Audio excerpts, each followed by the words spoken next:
നമസ്കാരം. മലയാളി വാർത്തയിലേക്ക് സ്വാഗതം. പി ജയരാജൻ പ്രതിപക്ഷ നേതാവാകണം. ആവശ്യം ശക്തമാവുകയാണ്. പി ജയരാജന് വേണ്ടി അഴീക്കോട് ഫ്ലെക്സ് ബോർഡ് ഉയർന്നിരിക്കുകയാണ്. പി ജയരാജനെ വിളിക്കൂ, പാർട്ടിയെ രക്ഷിക്കൂ. ഇതാണ് ഫ്ലെക്സ് ബോർഡിലെ വാചകങ്ങൾ. കനത്ത തോൽവിക്ക് പിന്നാലെ സംസ്ഥാന സെക്രട്ടറി എം വി ഗോവിന്ദനെയും ജില്ലാ സെക്രട്ടറി കെ രാഗേഷിനെയും മാറ്റണമെന്ന വികാരം അല്ലെങ്കിൽ അഭിപ്രായം അണികൾക്കിടയിൽ ശക്തമാവുകയാണ്. മാത്രമല്ല, കഴിഞ്ഞ ദിവസങ്ങളൊക്കെ പിണറായി വിജയനെതിരെ വലിയ രീതിയിലുള്ള വിമർശനങ്ങൾ ശക്തമായിരുന്നു. മട്ടന്നൂരും തളിപ്പറമ്പിലും സമാനമായ രീതിയിൽ ഫ്ലെക്സ് ബോർഡുകൾ സ്ഥാപിച്ചിട്ടുണ്ട്.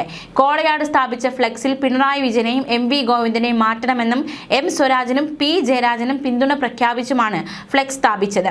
തളിപ്പറമ്പിൽ വി കുഞ്ഞികൃഷ്ണൻ പാർട്ടിയുമായി ഇടഞ്ഞിരുന്നു. അദ്ദേഹത്തിന്റെ വീട്ടിലെത്തി പ്രശ്നം പരിഹരിക്കുന്നതിന് പി ജയരാജൻ ശ്രമിച്ചതാണ്.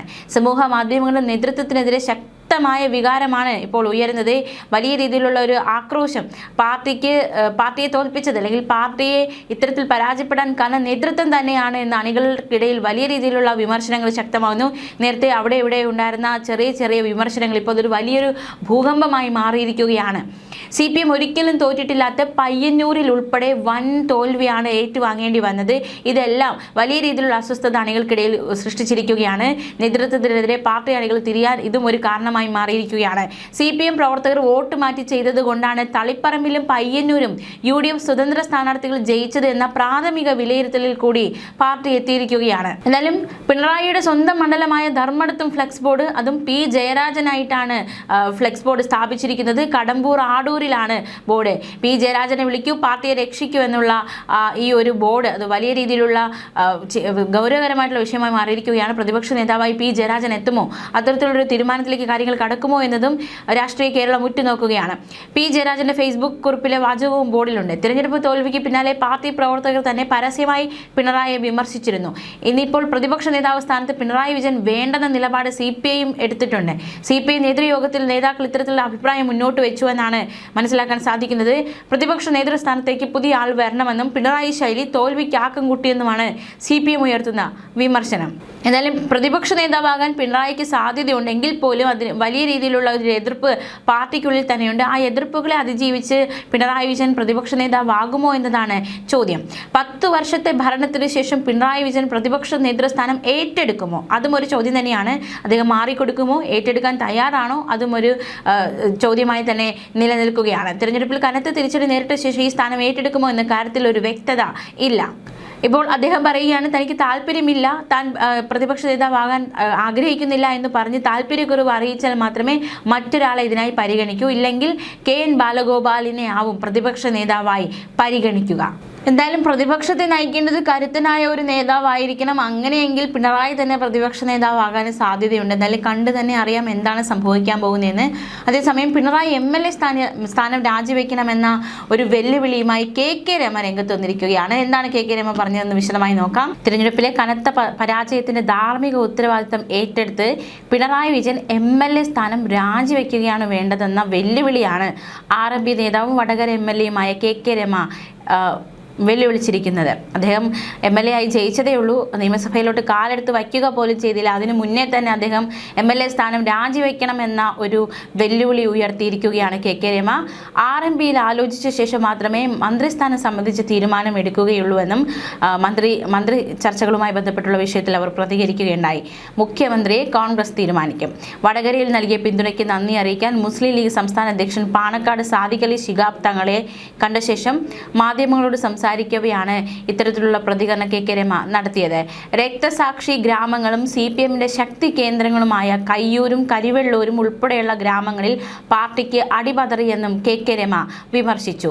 അരിവാളും മുട്ടിയും അല്ലാതെ മറ്റൊരു ചിഹ്നത്തിന് വോട്ട് ചെയ്യാൻ താല്പര്യമില്ലാത്ത കമ്മ്യൂണിസ്റ്റുകാർ കൈപ്പത്തിക്കും കോണിക്കും വോട്ട് ചെയ്യാൻ തയ്യാറായി എന്ന് പറഞ്ഞാൽ അത്രയേറെ പാർട്ടി വിരുദ്ധതയും ഭരണവിരുദ്ധതയും നേതാക്കന്മാർക്കെതിരായ വികാരവും കൃത്യമായി തന്നെ അണികളിൽ ഉണ്ടെന്നത് വ്യക്തമാണ്. ജയിച്ച സ്ഥലത്തെല്ലാം UDF വലിയ ഭൂരിപക്ഷമാണ് നേടിയിരിക്കുന്നത്.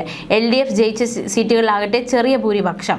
ജനങ്ങളിൽ അത്രമാത്രം ശക്തമായ ഭരണവിരുദ്ധ വികാരമുണ്ട് എന്നും KK രമ വിമർശിച്ചു. നിയമസഭയിൽ കഴിഞ്ഞ 5 വർഷവും തങ്ങളുടെ ശബ്ദങ്ങളെ അടിച്ചമർത്താൻ വേണ്ടി മറുപക്ഷത്ത് 99 ആളുകൾ നടത്തിയ ശ്രമങ്ങളുണ്ട്. 41 പേർ ആ സമയത്തും ഇപ്പുറത്തുണ്ടായിരുന്നു. ഇപ്രാവശ്യം അപ്പുറത്ത് 35 പേർ മാത്രമേ ഉള്ളൂ. പക്ഷേ ഞങ്ങൾ ഒരു കാരണവശാലും പ്രതിപക്ഷത്തിലെ ശബ്ദങ്ങളെ അടിച്ചമർത്തില്ല. വിമർശനം വിമർശനങ്ങൾ ഉൾക്കൊണ്ട് തിരുത്തേണ്ടത് തിരുത്തി മുന്നോട്ട് പോയി സാധാരണ ജനങ്ങളുടെ ജീവിത പ്രയാസങ്ങൾ പരിഹരിക്കാൻ ആവശ്യമായ പ്രവർത്തനങ്ങൾക്ക് മേൽനോട്ടം വഹിക്കും.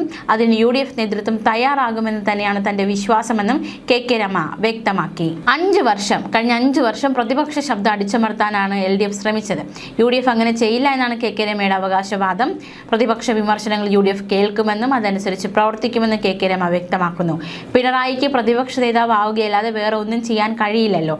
പരാജയത്തിന് ധാർമ്മിക ഉത്തരവാദിത്തം ഏറ്റെടുക്കാൻ പിണറായി തയ്യാറാകണം. എന്നിട്ട് ആ MLA സ്ഥാനം രാജിവെച്ച് പുറത്തു പോകണം. വോട്ടെണ്ണലിൽ ആദ്യ 6 റൗണ്ടിൽ പിണറായി വിജയൻ പുറകോട്ട് പോയത് പരാജയമാണ്. ധർമ്മടം പോലുള്ള മണ്ഡലത്തിൽ പിണറായി വിയർക്കുന്ന കാഴ്ച. കുലംകുത്തികൾ എന്ന് വിശേഷിപ്പിച്ച് മുന്നോട്ട് പോയ ഇരട്ടച്ചങ്കൻ വിയർക്കുകയാണ്. പിണറായി MLA സ്ഥാനം രാജിവെക്കണമെന്ന് ആവർത്തിച്ച് KK രമ ആവശ്യപ്പെടുകയാണ്. ഈ വോട്ടെണ്ണൽ സമയത്ത് 6 റൗണ്ടുകൾ പിണറായി വിജയൻ പിന്നിലോട്ട് പോയപ്പോൾ ആ സമയത്ത് തന്നെ KK രമ ഫേസ്ബുക്ക് പോസ്റ്റിലൂടെ പ്രതികരിച്ചിരുന്നു. പിന്നിട്ട് 6 റൗണ്ടുകൾ മതി കേരളമേ, ഇത് മതി. കുലംകുത്തി എന്ന് ചാപ്പയടിച്ച് കൊല്ലാൻ ആഹ്വാനം ചെയ്തവൻ പൊള്ളുന്ന വെയിലത്ത് നഗ്നനായി നിൽക്കുന്ന കാഴ്ച കാണാൻ ഒരു വ്യാഴവട്ട കാലത്തിന് ശേഷം ചന്ദ്രശേഖരന് കഴിഞ്ഞു. രാഷ്ട്രീയ കേരളത്തിലെ അഭിവാദ്യങ്ങൾ എന്നായിരുന്നു KK രമ അന്ന് ഫേസ്ബുക്കിൽ കുറിച്ചത്. അതേസമയം തിരഞ്ഞെടുപ്പിലേറ്റ വമ്പൻ തോൽവിക്ക് പിന്നാലെ പിണറായി വിജയൻ പ്രതിപക്ഷ നേതാവാകുന്നതിനോട് CPI കേന്ദ്ര നേതൃത്വത്തിന് എതിർപ്പെന്ന റിപ്പോർട്ട് കൂടി പുറത്തു വരുന്നുണ്ട്. പകരം പുതിയ മുഖങ്ങൾ പ്രതിപക്ഷത്തെ നയിക്കണമെന്നാണ് CPIയുടെ നിലപാട്. പ്രതിപക്ഷ നേതാവ് സ്ഥാനത്ത് പിണറായി വിജയൻ വേണ്ട എന്ന അഭിപ്രായമാണ് യോഗങ്ങളിൽ ഉയർന്നത്. നേതൃസ്ഥാനത്തേക്ക് പുതിയ ആളെ നിയോഗിക്കണം. പിണറായിയുടെ ശൈലി തോൽവിയുടെ ആക്കം അല്ലെങ്കിൽ അത് വർദ്ധിപ്പിച്ചു എന്നാണ് പറയുന്നത്. ഇതേ അഭിപ്രായം CPI MP P സന്തോഷ് കുമാറും പങ്കുവയ്ക്കുകയുണ്ടായി. ലജ്ജാകരവും നിരാശാജനകവുമായിരുന്നു തിരഞ്ഞെടുപ്പ് ഫലം. കാരണം എന്തായാലും തിരഞ്ഞെടുപ്പ് ഫലം തന്നെയാണ്. ഞങ്ങൾ പരാജയപ്പെട്ടു. അതിന് പല കാരണങ്ങളുണ്ടാകാം. സർക്കാരിന്റെ പ്രകടനം മികച്ചതായിരുന്നെങ്കിലും ദൗർഭാഗ്യവശാൽ ജനവിധി മറിച്ചായിരുന്നു. ചില പ്രശ്നങ്ങൾ മനസ്സിലാക്കാനും പരിഹരിക്കാനും ഞങ്ങൾക്ക് സാധിച്ചില്ല. പ്രസ്ഥാനത്തെ നയിക്കാൻ പുതിയ മുഖങ്ങൾ ആവശ്യമാണ്. പുതിയ പ്രതിപക്ഷ നേതാവും പ്രതിപക്ഷ ഉപനേതാവും വരേണ്ടതുണ്ട്. CPM-നായിരിക്കും പ്രതിപക്ഷ നേതൃസ്ഥാനം. ഉപനേതൃസ്ഥാനം CPI-ക്കാകും.